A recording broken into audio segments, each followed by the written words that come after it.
Anime Night here. Apparently I am back with a brand new video. Apparently Sweet Baby Inc. CEO Kim Belair, more like Kim Bitchair, speech urged employees to terrify video game companies if they don't give you what they want. This qualifies under harassment. To see this is a better description right here. Right here is a better description of her. This bitch right here who looked like she just pissed into an electrical socket and got vaporized.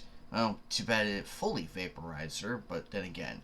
Anyway, Sweet Baby Inc. CEO Kim Belair makes it clear the purpose is to forget about gamers entirely and terrorize video game companies. In a statement found on Twitter, it highlights their entire philosophy in a way which shows they shouldn't be involved in any productions. You damn right. Sweet Baby Inc. garnered attention due to its involvement with the latest Rocksteady game Suicide Squad Kill the Justice League. No shit.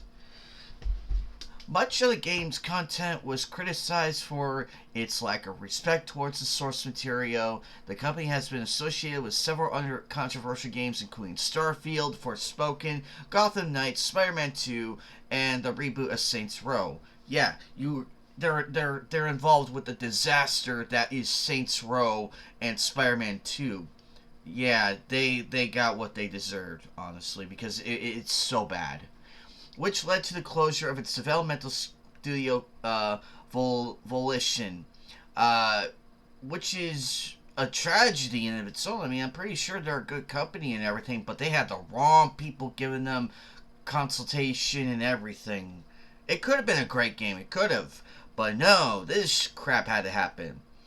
Uh, a Steam user, Cabrutus, go check him out, he's awesome, created a Steam creator list titled Sweet Baby Inc. Detected, which lists games the games that Sweet Baby Inc. is involved in and does not recommend them to followers. Subsequently, an employee of Sweet Baby Inc., Chris Kindred, I don't even know if that's his name or not. I mean, that clown is so, oh my god, Chris Kindred is a joke.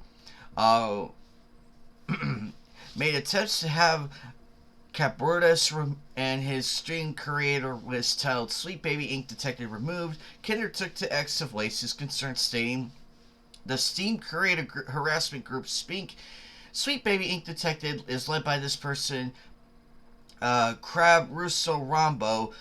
Here's them trying to be slick and they don't get reported, even with the discriminatory language filed off. The group itself, a bunch of crybaby. This fucking crybaby. The guy's a joke. Chris Kindred, you are a joke. A laughing stock of X, and you rightfully deserve it. You and your little boss. Kindred urged others to report the group, saying, anyway, report the group, and concluded, and report the creator. Yeah, this is way beyond targeted harassment. Now people have found clips and CEO Sweet Baby Inc. Kim Belair showing that bullying and terroristic tactics is nothing new to Sweet Baby Inc.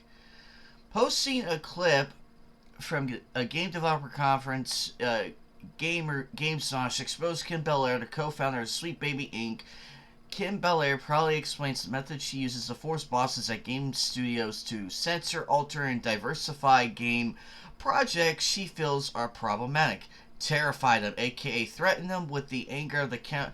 See, this is what we should be fighting against. This is what we should be doing, fighting against them.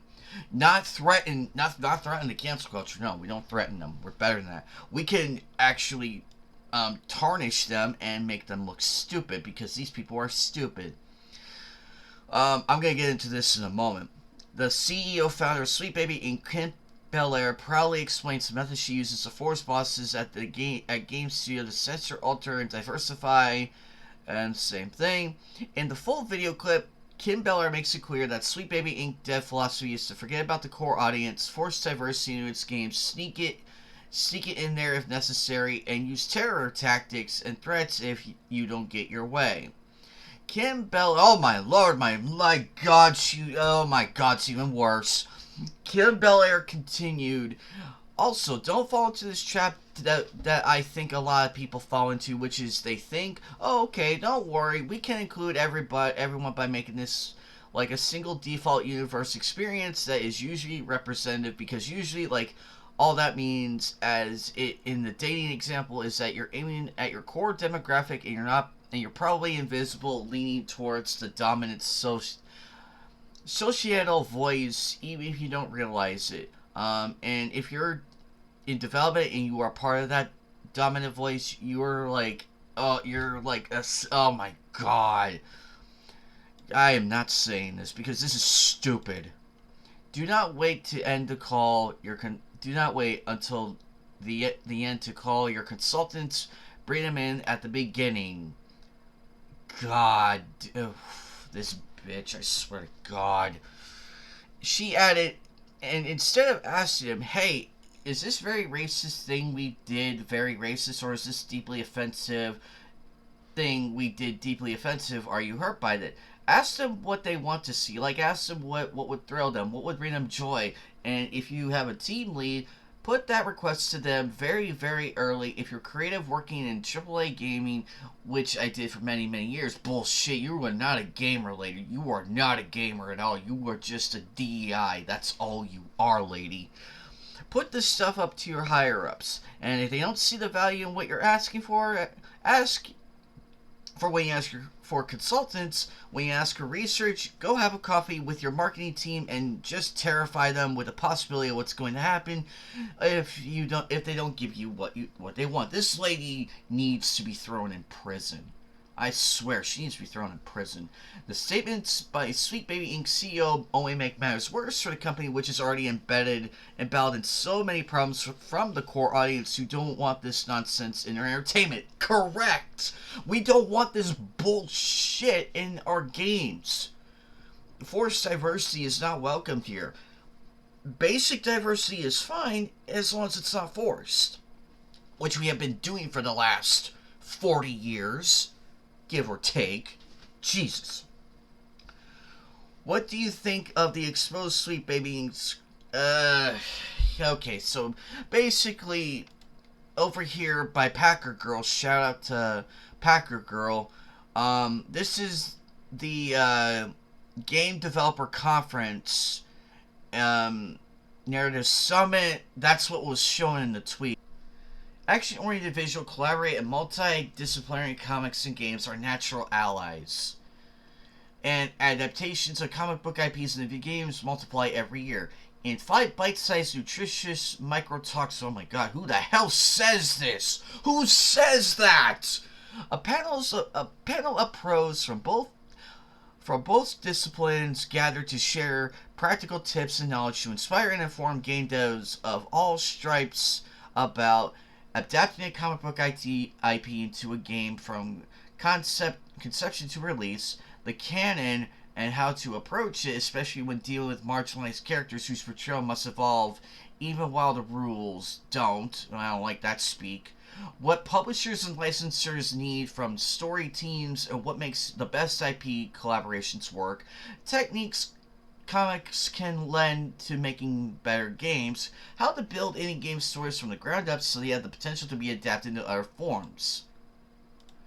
Takeaway. This talk provides a survey of adapting comics to games. It will provide attendees with a better understanding of the process of adaptation, with tips and tricks they can use to facilitate their work, and with new ideas and methods and ways of thinking for inspiration and contemplation.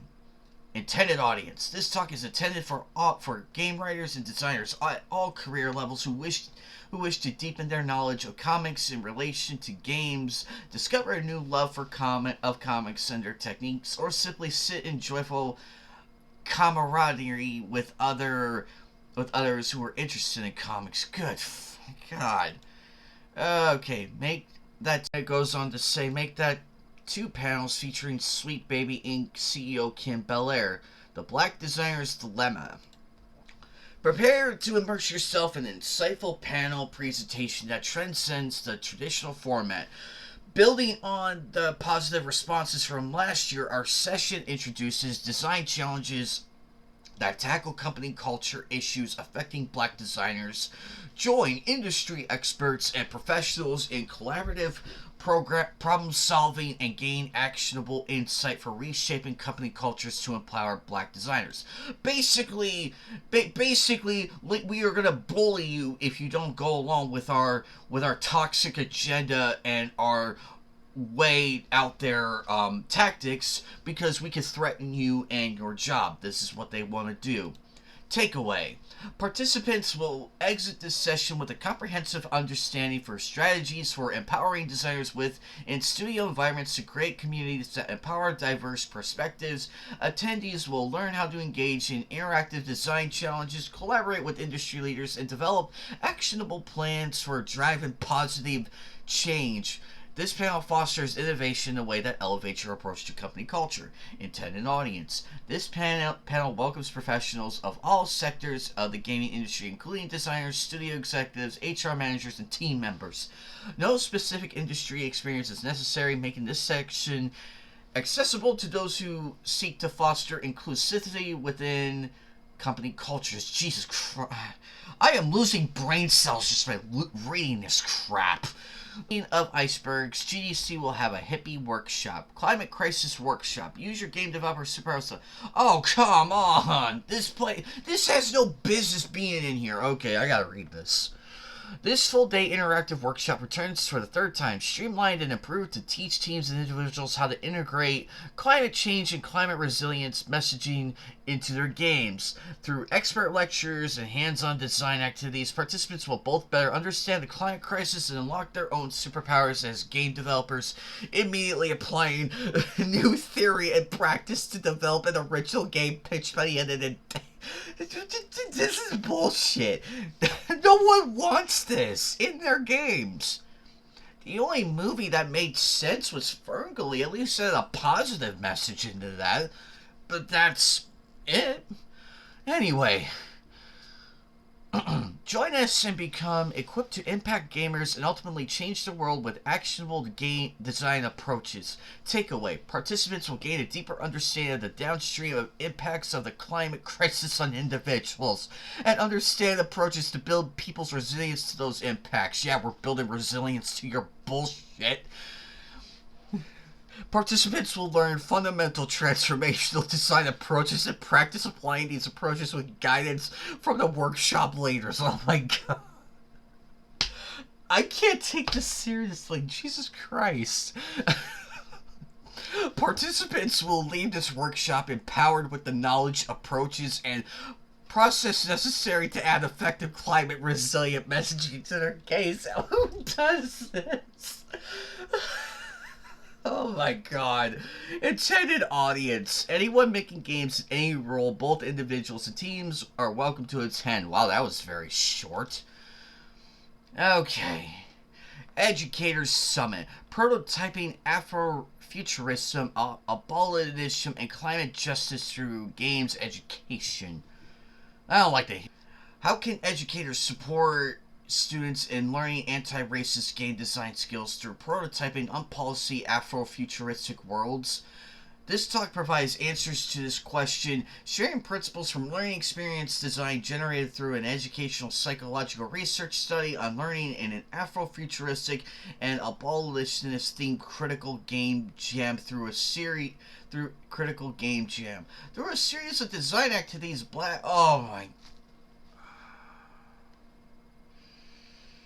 Black and LGBTQIA plus young people imagine, prototype, and play tested games that challenge systematic oppression, prototyping and rehearsing black liberation. The speaker presents videos, quotes, and images of their process and their reflections on it, along with learning design principles that these exemplify. These principles include prioritizing world building as a low barrier of entry, introducing to critical game design, prototyping Afrofuturistic strategies for climate justice, and prototyping and rehearsing unpoliced futures. Oh my god, I can't even. Attendees learn how to support game design students in prototyping future worlds free from systemic oppression. They encounter principles of learning generated through research on a critical game jam where blacks and oh my god, entry point to a game. Intended audience: game design educators in high school, colleges, and you. Oh wow, they're really going after. Yeah, this talk is especially relevant for educators concerned about diversity, equality, and yeah, DEI basically. And departments that aim to create this is being forced. This is what they're being taught in these things. These are the types of conferences, people. These people are insane. No previous design, teaching, or activist experience is required. Activists, see, look at that. Look at that right there. Clear as fucking day. I really don't know. Fair Play Workshop. Harmonizing multiplayer experiences. Sounds innocent enough, but the advocacy format panelists description tells a different story. Oh, this I gotta read. For risk assessment to determine where you can anticipate player behavior problems in the game, identifying what good looks like for your game. That's a huge misspell right there. And using behavior subgroups to create a framework on how to think about the player dynamics within a game. We will then spend time working on practical features or interventions to help enhance your desired dynamics and reduce the problematic ones. Yeah, basically what Call of Duty is doing. They're getting rid of the trash talkers like us. Anyway, we're honest. We trash talk on the daily. It's not we're adults here. We'll also look at how you can set and measure outcomes to assess how your game and its community are doing from a player dynamic lens. Takeaway: attendees will leave knowing how to assess risk or disruptive behavior, identify healthy behavior from your game, and measure ROI, as well as have a tool for thinking about player dynamics through your game lens and potential interventions to try out at their own studios. Intended audience: game developers, designers, trust and safety professionals, and anyone interested in increasing pro-social behavior and mitigating disruptive behavior in your game. Basically, we're going to censor you if you don't like what we're doing, and we're going to censor you for cussing and all that fun stuff. Okay, Community Management Summit. How to grow your game by fostering inclusivity and diversity in your game communities. Brought to you by Capcom and 2K. Big prime companies right there. Alrighty. In a gaming ecosystem that increasingly embraces diversity, the importance of fostering inclusivity and respectful communities has never been greater. As toxicity levels hit new heights, it is critical for industry stakeholders to understand that this isn't just a social concern but a financial one as well. This panel will delve into the consequences of toxicity, the values of positive game cultures, practical strategies for nurturing healthy communities, and future trends in game and influencer marketing. Takeaway: attendees gain insights into the benefits of combating toxicity in gaming communities. They learn from that fostering inclusivity can lead to a 54% surge in revenue and increased creator engagements. Yeah, tell that to Spider-Man 2 and Saints Row and Kill the Justice League. Tell that to them. They didn't see a 54% surge in revenue. They saw downward a 54%. It was a decrease which caused the death of a company, Volition. So 54% decrease, not 54% surge. Increased creator engagement. Attendees will acquire actual strategies to equality grow their communities and player base. Basically, we're going to police you and separate you and only focus on one audience. You guys are irrelevant. That's what this is saying. Intended audience. This session is designed for professionals who intersect gaming and community, be they developers, marketers, or community managers. No specialized prerequisite knowledge is required for valuable takeaways. Basically, they want you dumb. Okay. Reality Summit. Identity and involvement. What players really want from AR games. 7 years after the launch of Pokemon Go, most attempts to claim part of the AR pie have been cancelled, shut down only a short time after launch, or are limping along with revenue far below what one might expect from their technological sophistication and being based on competitive IPs. This lecture presents the results of a years long study into AR games and their communities to address this by pointing out what players of AR games are actually looking for, what gets them to spend, and what keeps them playing despite constraints such as cost, distance, or a global pandemic. Oh, they had to include that in there. Wow. To put it simply, it's not the technology they care about, but involvement and identity. Takeaway: attendees will come away with a better understanding of the science behind AR game engagement. Particularly, attendees will learn how its player identities and communities that affect players' views of mechanics, stories, and technology, as well as their willingness to engage with the game despite constraints, i.e., COVID, blankety blank restrictions. Intended audience. This talk is open to anyone who is interested in augmented reality, is what it means, augmented reality, and how designing for augmented reality games differs from other genres, community managers interested in this sort of people playing AR games, and designers already using augmented reality interested in user research from the field are also welcomed. Game Narrative Summit, creating diverse characters, writing what you know and don't. Hosted by Respawn Entertainment.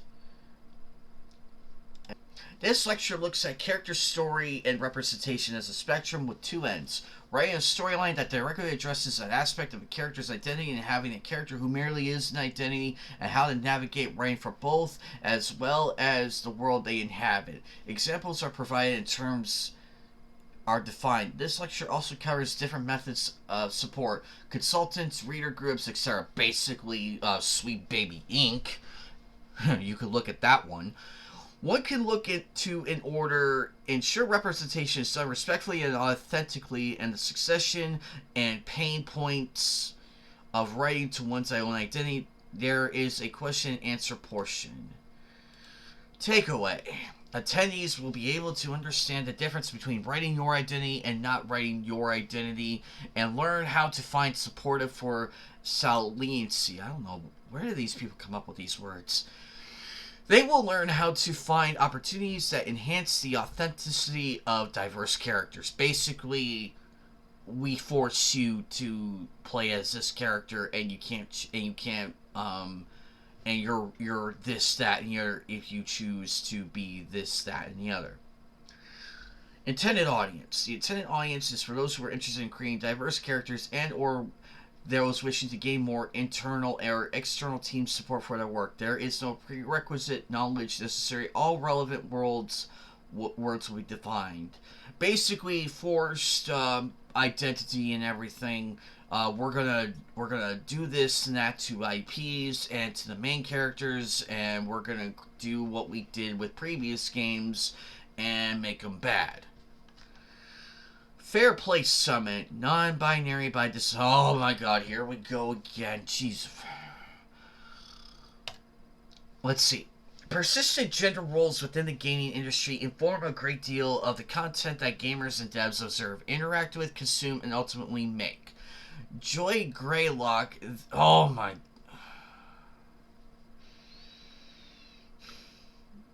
This is why pronouns are a joke. Joe and Roland Noel Williams will talk about the challenges associated with creating content that is made for gender non-conforming folks with a combined background in game design, narrative design, and writing. Basically, these are the people right here who are pushing this crap too, in cahoots with Sweet Baby Inc. With a combined background in game design, narrative, as well as both being leaders within their fields, they speak how they're working every day within their respective creative disciplines, as well as how they work doing at their community on their flagship product to break away from gendered language and play. Basically, they are doing everything they can to do this crap right here and make and insult you along the way. This is what's really going on in gaming. It's so scary. If this doesn't wake you people up, I don't know what will. Prismatic people. The game industry has seen quite an increase in sincere yaoi yuri representation in the last few years. I have no problem. Look, I'm gonna make this clear. I have no problem with gay lesbian couples. I have no problem with it because it's natural. To them, it's natural, and that's fine. If they're happy, that's fine. But when it's forced, that's when we have a problem. Where once used to be absent. However, this representation in mainstream media has been by and far centered in romantic relationships, ignoring the many facets of blankness that make up the day-to-day of the LGBTQ people. It impacts all aspects of daily life, and players should be able to see this prism of experiences represented outside of relationships. Join Adana Ned, Gabriel Hicks, Danny LaLaunder, Sina Bayer, and Sandra Melania as they analyze the many ways can be explored beyond romance. That's kind of creepy. Attendees will learn that the many ways to experience narratives that sit beyond the exclusivity romance conception is an umbrella of identities, and their stories deserve to be recognized too. Attending audience. This is for writers and creators who want to diversify the storylines that they create for characters, players who wish to expand their resources for identifying topics. Basically, we're gonna force all this shit on you, and you're not gonna. And if you don't like it, then you're a bigot. Everything else. Closing the gender gap in game audio design. Yeah, basically this BS right here. The percentage of gamers who identify as female has hovered around 50% since 2014. It's larger than that. Way larger than that. I know me and everybody else know female gamers. They've been around for years, yet you people refuse to ignore yet you people forget to add in the actual. It's actually 75%. It's higher than that in the last 40 years. Not since 2014. Way longer. Take that out. However, the demographics of the studios that develop the games they play does not reflect this population ratio, with 23 to 30% of game developers identifying as women.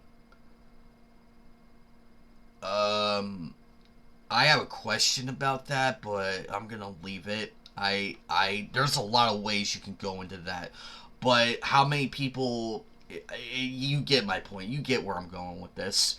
While the demographics of the game development industry as a whole are inching towards parity, the field of game audio is struggling, with only 12% of game audio professionals identifying as women.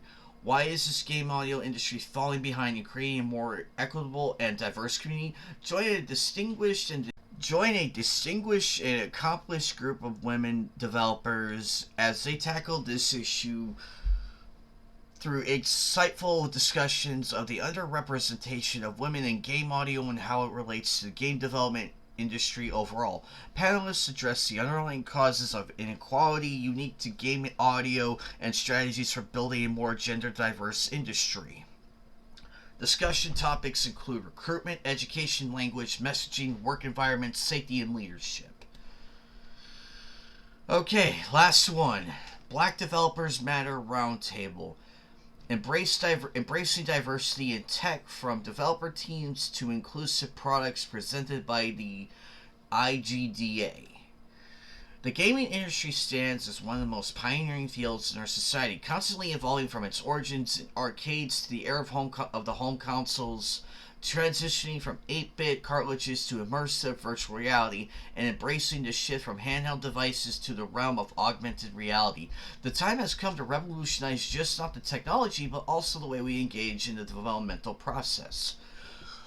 Who we evolve in these crucial conversations and the diverse audiences we aim to connect with. This roundtable will delve into the pivotal topics of the significance of black developers in the gaming industry. The key to shaping the future of our industry lies in how we address these questions today and the strategies we employ for tackling them in the days to come.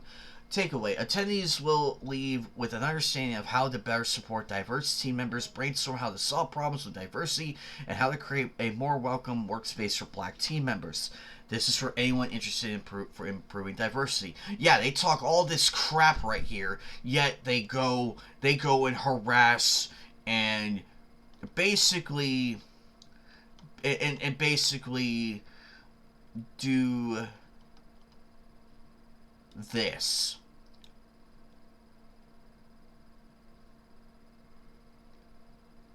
They go and they terrify them, threaten them, everything under the damn sun.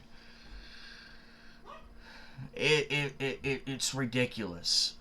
It's so ridiculous. Look, I'm gonna show this video and that'll be the end of it.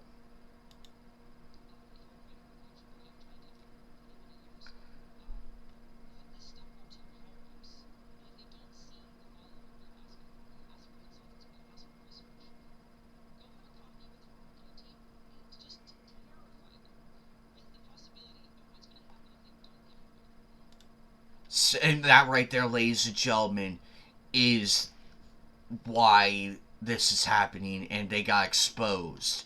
I say continue to tarnish Sweet Baby Inc. Let CEO Kim Belair know not to mess with gamers, because this is ridiculous by all reason. We love gaming and everything in between, but this forced diversity crap and the threats that are being made to the wonderful people who are making these games should not be tolerated. These game developers are the magnificent people who brought us the world of Legend of Zelda and everything else. Sweet Baby Inc. needs to be brought down legally. Kim Belair needs to be fired and replaced by somebody who cares about the actual gaming space. What happened with Spider-Man 2 and everything should be a wake-up call to all involved. This is not what gamers want. We don't want this forced diversity crap. We do not want anything like this killing our gaming experiences. We game to have fun, spend time with our friends, and have a great time learning the gaming lore of that world, of the characters, not be reminded that we are of our race and everything like that. We don't want that reminder at all. But the fact that these clowns are doing this is utterly horrifying. What do you think? Comment below. I'm Anime1992. I love you all. Down with Sweet Baby Inc. Up with gamers. And also to every female gamer and every lesbian, gay gamer out there. I have no problem with you guys. I don't. It's the people posing as gamers and everything else is who I have the problem with and who we should be going after to kick them out of our gaming space because they infiltrated it by doing this. By terrifying video game companies if they don't get what they want. That's not how it's supposed to go. What are your thoughts? Comment down below.